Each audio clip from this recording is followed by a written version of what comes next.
आजकल के टाइम पे लोगों के अंदर से एक चीज़ बिल्कुल गायब ही हो चुका है, क्योंकि इतना सारा टेंशन, इतना सारा स्ट्रेस लोगों के मन में, मतलब इतनी अलग अलग सोच दिमाग में चलते रहते हैं। तो उन लोग आप सभी का अंदर से हंसी कहीं गुम हो गया है, लोग हंसना भूल गए हैं। हम देखिए, हम तो दूसरों को कुछ दे पाए या ना दे पाए ये बड़ी बात नहीं है, लेकिन ऊपर वाला ने हमें एक चीज सबको देके भेजा है और वो है आपकी मुस्कान, है ना। तो हम अगर किसी का फेस पे, किसी का जवाब पे अगर थोड़ी देर के लिए अगर हंसी दे पाए तो हम खुद को समझेंगे कि नहीं, और कुछ दे पाए या ना दे पाए, थोड़ी देर के लिए किसी कारण मेरी वजह से हंसा तो सही, है ना। तो फ्रेंड्स, मैं हूँ हिमानी सिंह राठौर और मेरी चैनल हिमानीस 85 में आप लोग का स्वागत है। उम्मीद है कि आप लोग सभी अच्छे हो और स्वस्थ हो। तो आज की कहानी मैं सीधा बता देती हूँ। शायद मेरी स्टार्टिंग से आप लोगों को शायद पता चल गया हो कि आज की कहानी किस आधार पे है ना। कहानी है 3 साधुओं की। ठीक, 3 साधु अलग अलग जगह में जाते, मतलब एक जगह में नहीं रहते थे। जैसे कि आज कहीं गांव में चले गए, दूसरा दिन किसी और गांव में चले गए, तीसरा दिन किसी और गांव में चले गए, ऐसे अलग अलग जगह में जाके, और वो तीनों ना ही प्रवचन देते थे, ना ही कोई शिक्षा देते थे किसी को, कुछ नहीं, सिर्फ अलग अलग जगह में चले जाते थे और जाके बीच चौराहे पे, बीच रोड में खड़े होके हंसते रहते थे। तीनों बहुत जोर जोर से हंसता था, बहुत जोर जोर से हंसते रहते थे। और सभी आसपास के लोग धीरे धीरे उन लोगों का सामने आके, उन लोगों का हंसी देख के वो लोग भी साथ में हंसते रहते थे। तो कुछ ना बोलना, ना कुछ करना, सिर्फ हंसते रहते थे। तो उसे जब भूख लगता था तो वो इशारा से समझा देता था कि हमें भूख लगा है। तो लोग भी सब अलग अलग अपना अपना घर से भोजन लेके उन लोगों को भोजन कराता था। तो अचानक क्या हुआ, ऐसे तीनों में से एक जन का अचानक एक दिन बीमार पड़ गए। तो दोनों जन सभी को बोले, जो 2 साधु थे, तो बोले कि कोई वैद्य लेके आओ, उनको दिखाने के लिए क्या हुआ है। तो लेके आके जब आए वैद्य जी आए, देखा उनको, देखने के बाद बोला कि इनका समय समाप्त हो गया। तो वो तो चल बसे। तो अभी सारे उधर के गांव के लोग, आसपास के जितने लोग हैं, सबको पता चल गया कि तीनों में से एक साधु मर गया।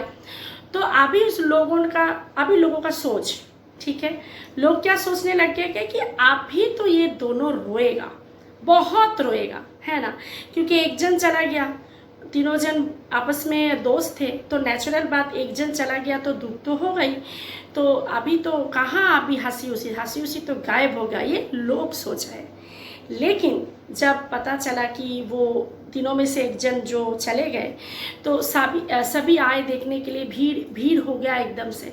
तो सभी आए देखने के लिए कि हाँ, ये देखने के लिए नहीं आए कि जो चला गया उनका शरीर देखने के लिए, सामने खड़े होने के लिए नहीं, वो लोग ये देखने के लिए आया कि वो 2 जन अभी कैसे रोएगा ये। ठीक, तो आके देख रहे क्या, पूरा उल्टा, कि वो 2 जन जो था उसका शरीर का सामने बैठ के जोर जोर से हंस रहा है। तो सभी ने बोला, आपको बाबा, आप लोगों को पता भी है, आप 3 थे, आप 3 में से एक आप लोग का दोस्त कम हो गया, चला गया।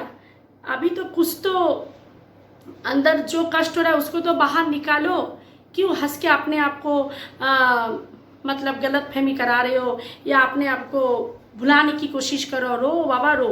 तो बाबा तो मतलब जोर जोर से दोनों जन मिलके बहुत हंस रहे हैं। फिर बोला, कैसे है, कोई मतलब कुछ इमोशनल नाम की कोई चीज़ ही नहीं है, कैसे हंस रहा है। तो ऐसे करते करते फिर 2 जन बाबा बोलने लगे कि ऐसी कोई बात नहीं है, हम तीनों में से ये शर्त हुआ था कि जो पहले चला जाएगा, जो भी जाएगा, जो दोनों पीछे रह जाएगा, उनका जाने का से वो लोग हंसेगा, जोर जोर से हंसेगा, तो हम लोग शर्त जीत गए, इसीलिए हम हंस रहे। तो सभी ने सुन के कुछ नहीं कहा, बोला अच्छा ऐसी बात है। तो उसके बाद क्या हुआ कि ये हम लोग का शास्त्र में है कि जब कोई चला जाता है तो उसको जलाने से पहले नया कपड़ा पहनाया जाता है। तो सभी ने बोला नया पोशाक लेके आओ। तो दोनों जो दो जन साधु थे उन्होंने मना किया कि नहीं, हमारे ये जाने से हम तीनों में यही बात हुआ था कि जो भी जाएगा वो नया वस्त्र नहीं पहनेगा, जिस वस्त्र में है पुराना वस्त्र में ही जाएगा। क्यों? सभी ने बोला ऐसा क्यों? बोला ऐसा इसीलिए क्योंकि हमारा शरीर तो शुद्ध है, हमारा शरीर तो पवित्र है, क्योंकि हम तो पूरा जिंदगी सिर्फ हंसते ही गए और तो कुछ तो हम तो किए नहीं, तो हमारा शरीर तो पूरा पवित्र ही है। तो हम किस लिए नया पोशाक पहने? हमारा शरीर ऑलरेडी शुद्ध है, कभी कुछ हुआ ही नहीं है ना। तो इस कहानी से ये पता चलता है फ्रेंड्स कि आप अगर कुछ भी होता है लाइफ में, हम लोग की लाइफ में बहुत कुछ होता है, बहुत कुछ दुर्घटना बहुत कुछ घटता है, सभी का लाइफ में घटता है, कम ज़्यादा सभी का लाइफ में। लेकिन एक चीज़ मत भूलिएगा कि हंसना बहुत ज़रूरी है। अगर आप हंसना भूल गए ना तो आप ज़िंदगी जीना भूल जाओगे। इसलिए हमेशा कोशिश करना, दूसरों को कुछ दे पाओ या ना दे पाओ, हंसी ज़रूर देना और खुद भी हंसना ज़रूर। नमस्ते। कहानी कैसा लगा ज़रूर बताना।